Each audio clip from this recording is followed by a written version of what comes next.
আসসালামু আলাইকুম viewers, welcome back to my channel.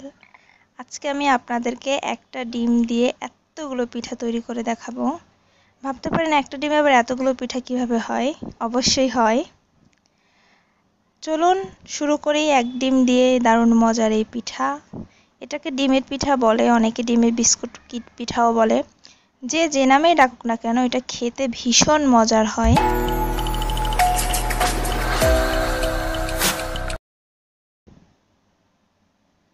প্রথমে একটা বাটিতে আমি 1 কাপ পরিমাণ আটা নিয়ে নিয়েছি। চাইলে ময়দাও ব্যবহার করা যাবে, কোনো সমস্যা নেই। সামান্য একটু লবণ দিয়ে দিলাম। 2 চামচ আমি এখানে সয়াবিন তেল দিয়ে দিয়েছি, আপনারা চাইলে বাটারও ইউজ করতে পারেন। 1/3 কাপ পরিমাণ চিনি দিয়ে দিলাম। 1 চামচ দিয়ে দিলাম কালো জিরা। সব কিছু এখন ভালোভাবে মাখিয়ে নিব।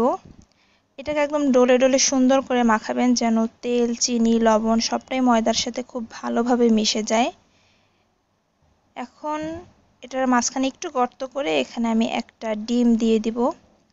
আমার 1 কাপ আটার জন্য একটা ডিম, আপনারা সেইভাবে হিসাব করে নেবেন। যদি 2 কাপ আটার করেন তো 2টা ডিম দিবেন।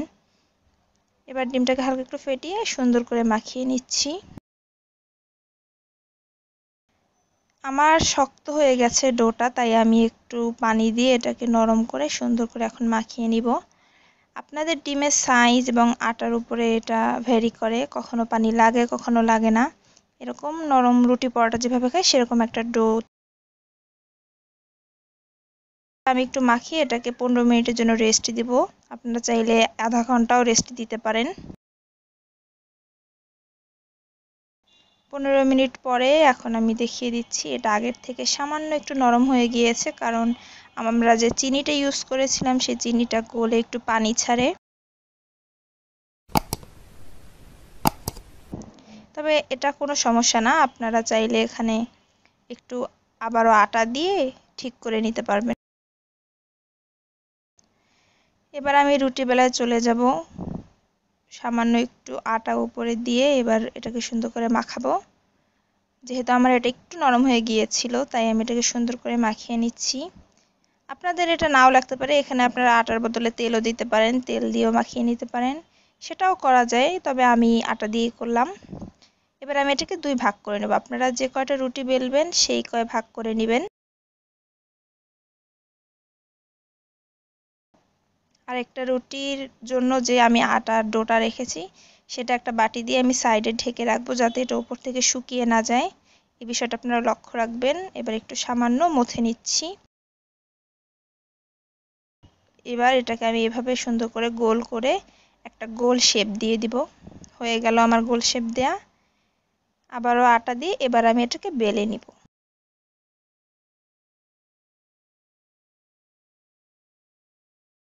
নরমালি আমরা যেভাবে রুটি পরোটা বেলি সেভাবে করে বেলে নেবেন। এখানে আপনি আবারও আটার পরিবর্তে তেল ইউজ করতে পারেন, সেটা আপনার ইচ্ছা। বড় করে একটা রুটি বেলে নিব আমি এখানে।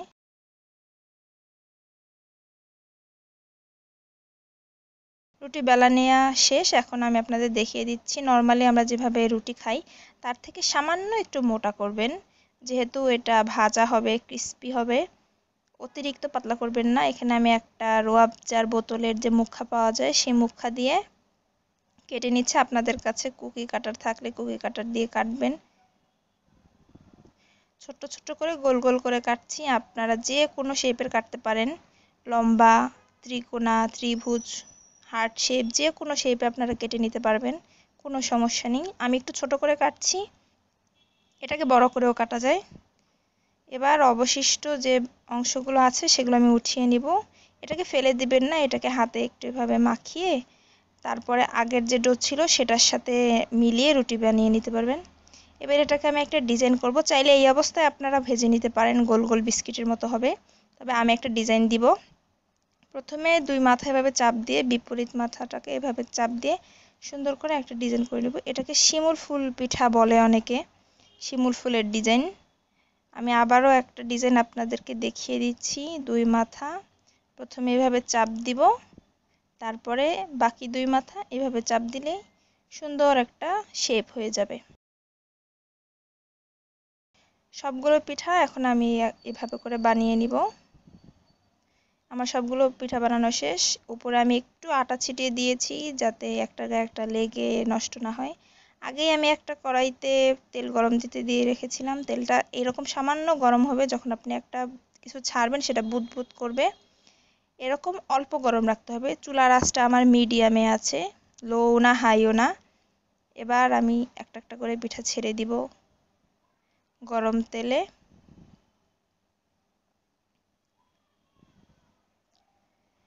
এই তেলের মাঝখানে যতগুলো পিঠা ছাড়া যায় আমি ততগুলো পিঠা এখানে দিয়ে দিয়েছি। এখানে কিছুটা বুদবুদানি উঠছে কারণ এখানে আমাদের ডিম আর চিনি আছে।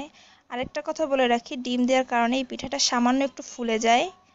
আপনারা এটাকে উল্টে পাল্টে প্রথমে দেওয়ার সাথে সাথে এটাকে নাড়া দিবেন না, একটু সময় দিবেন, তারপরে এগুলোকে আস্তে উল্টিয়ে দিবেন। এবার আমি সুন্দর করে ভেজে নেব। প্রতি ব্যাচ পিঠা ভাজতে আমার 6 থেকে 7 মিনিট সময় লেগেছে। এই দেখুন কালারটা আরও গাঢ় হয়ে গিয়েছে, তবে আমি এটাকে আরেকটু গাঢ় করব। আপনারা যত গাঢ় করবেন তত বেশি মুচমুচে হবে। এরকম সুন্দর গোল্ডেন ব্রাউন একটা কালার চলে আসলে এটাকে তুলে নেবেন, তাহলেই হয়ে যাবে। আমার এখানে সবগুলো পিঠা ভাজা শেষ। এখন আমি আপনাদেরকে পিঠাগুলো একটু দেখিয়ে দিচ্ছি কেমন হলো। এটাকে আপনারা সংরক্ষণ করতে পারবেন, ঠান্ডা করার পর এরকম একটা কাচের জারে রেখে দিবেন।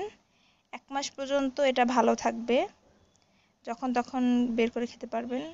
আমার ভিডিওটি ভালো লাগলে চ্যানেলটি সাবস্ক্রাইব করবেন, ফ্রেন্ড ফ্যামিলির সাথে শেয়ার করবেন। নতুন ভিডিও দেখার আমন্ত্রণ রইল। ধন্যবাদ।